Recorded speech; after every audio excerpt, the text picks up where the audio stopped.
Hey friends, today I want to talk to you about just a quick tip, time management strategies. This month we're going to be talking about time management. We've already been talking about it a little bit, but want to kind of dig in a little bit more. So today I want to talk about one really, really big one that, not big as in like a lot of effort, but one that's really pivotal, okay? And this is something that I've found in my own life and in clients' lives and friends' lives. Like, it's kind of definitely a big one. And it is an evening routine, okay? So one time management strategy that works really well, especially for moms that are battling like overwhelm and fatigue, and you're just feeling like you're constantly behind. Been there, done that. Still have days like that. Honestly, it's not like everything's perfect all the time. But one thing that really, really helps is developing a evening routine that you follow the majority of the time. Please note, I didn't say every single night, because let's be real, as moms, being able to do the exact same thing every single day, not going to happen. You're going to have something happen with your kid. You're going to have something happen with your husband. Things are going to come up, so you might not be able to follow every single little piece every single night, but developing a routine where you're doing it the majority of the time, or there's pieces that you can do every single night, is going to really help. Okay, so for example, you already have routines. I'm going to bet that you have some level of routine to get ready for bed, such as brushing your teeth, using the restroom, putting on pajamas, or taking off your daytime clothes and throwing them in the laundry at the very least, saying goodnight to your kids. There's certain things that you already are doing without thinking about it. So what we're going to do is explore what else can we stack on to set ourselves up for success the next day. Now, this is actually kind of biblical. And once I realized this, once I started digging into this and I kind of made this connection and started acting on it, I see a huge result every time I do this.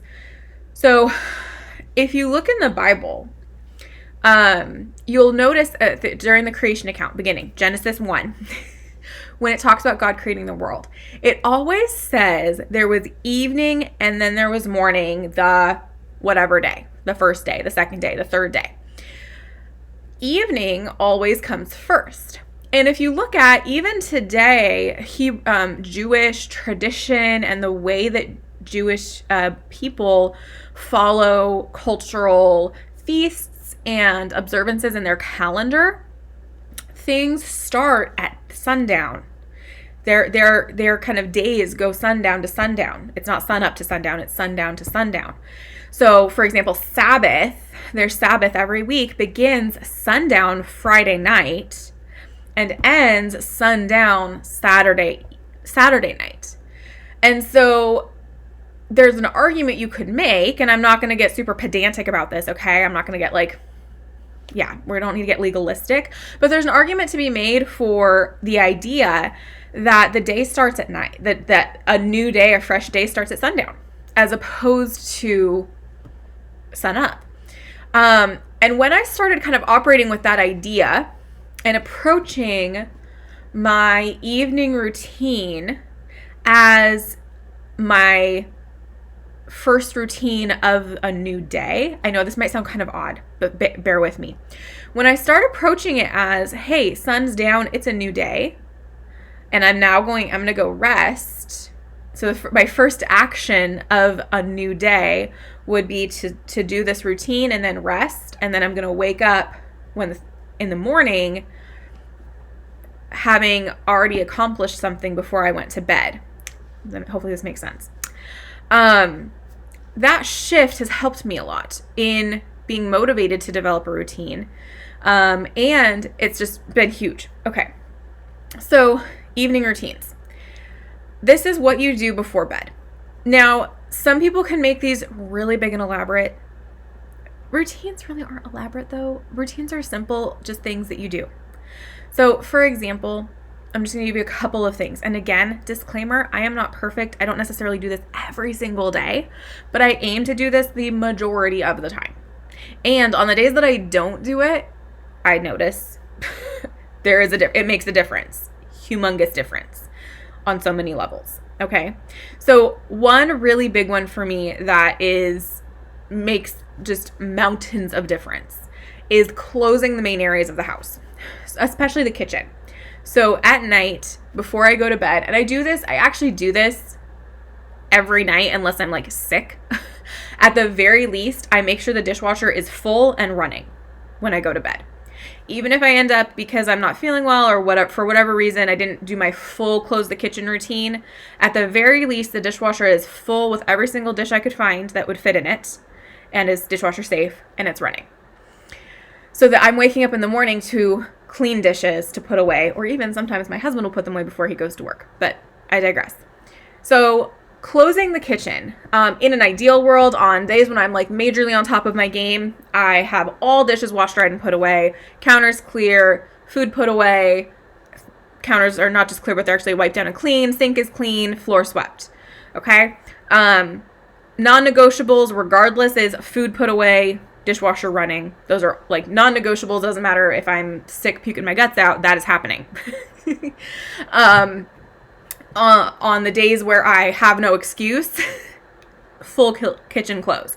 But then again, there's some days where kids are sick or whatever, and then we do maybe a more pared down closing of the kitchen. That makes a humongous difference, because coming out in the morning to a clean kitchen is, especially as a mom, I'm sure you know this if you have this experience, you come out to a clean kitchen, I can make breakfast, no big deal. But if you come out to a messy kitchen, it's like, you already feel behind. At least that's been my experience. Let me know if you resonate with that. You kind of, you like come out and you already feel behind because you have all the dishes from yesterday to do. So that's like one thing that I have found incredibly helpful. Other PM routines, things like, there's kind of the basics like brush your teeth, wash your face, PJs, maybe some time chatting with your husband, whatever. One thing that I really like to do before bed is I make it a goal to put my phone, like as soon as I enter my bedroom. We do keep our bedrooms and our phones in our bedroom. I know there's some people who are like, don't even have phones in your bedroom. At this moment, we still use our phones as alarm clocks, so they're still in our bedroom. But my rule is I stick my phone next to the bed where it goes as an alarm clock, and then I don't touch it.